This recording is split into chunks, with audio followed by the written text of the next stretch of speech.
Jokes channel کے معزز ناظرین کرام، آج ہم گائے کے حوالے سے بہترین معلومات حاصل کریں گے۔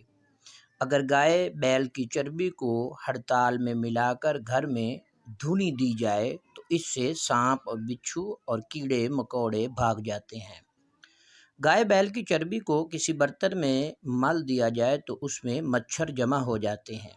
اگر گائے بیل کے سینگ کو باریک پیس کر پی لیا جائے تو شہوت میں اضافہ ہوتا ہے۔ گائے بیل کا خون پیتے ہوئے خون کو بند کر دیتا ہے۔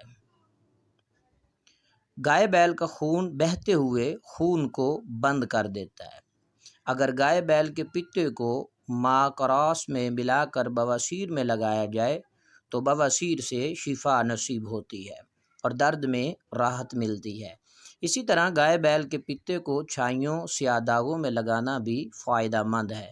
اگر گائے بیل کے پتے کو شہد میں ملا کر بطور سرما استعمال کیا جائے تو آنکھوں کی بینائی میں اضافہ ہوتا ہے۔ گائے بیل کے پتے کو نترون، شہد اور تخم حنظل میں ملا کر مقعد میں لگانا یہ فائدہ مند ہے۔ ارسطو نے کہا کہ سیاہ رنگ کی گائے کا پتا آنکھوں میں بطور سرما استعمال کرنے سے بینائی میں اضافہ ہوتا ہے۔ حکیم کیماس نے کہا ہے کہ اگر گائے کی آنکھ پھوٹ جائے یا باہر نکل آئے تو اس کی آنکھ کے پانی سے کسی کاغذ پر لکھیں تو وہ تحریر دن میں تو نہیں پڑھی جا سکتی، البتہ رات میں تحریر کو پڑھا جا سکتا ہے۔ اگر گائے کے بالوں کو جلا کر پی لیا جائے تو یہ دانتوں کے درد کے لیے مفید ہے۔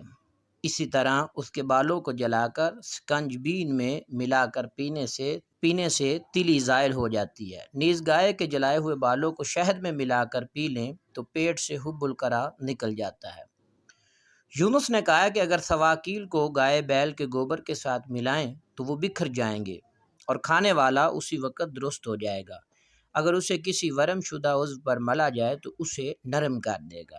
اگر کسی جگہ چیونٹیوں کے نکلنے کا خطرہ ہو تو اس کی دھونی سے چیونٹیاں بھاگ جاتی ہیں۔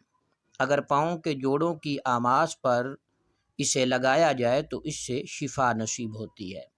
اگر کسی حاملہ عورت کو درد ذیل کے وقت اس کی دھونی دی جائے تو ولادت میں آسانی ہوتی ہے۔ نیز بچہ خواہ مردہ ہو یا زندہ آسانی سے پیدا ہو جاتا ہے اور اس کی جھلی بھی آسانی سے باہر نکل آتی ہے۔ اگر کسی گھر میں اس کی دھونی دی جائے تو گھر کے زہریلے کیڑے مکوڑے بھاگ جاتے ہیں، اور اگر کسی جلے ہوئے شخص کو یہ لگایا جائے تو اس کے ناک میں پھونک دیا جائے تو اس کی نفسیر فوراً بند ہو جاتی ہے۔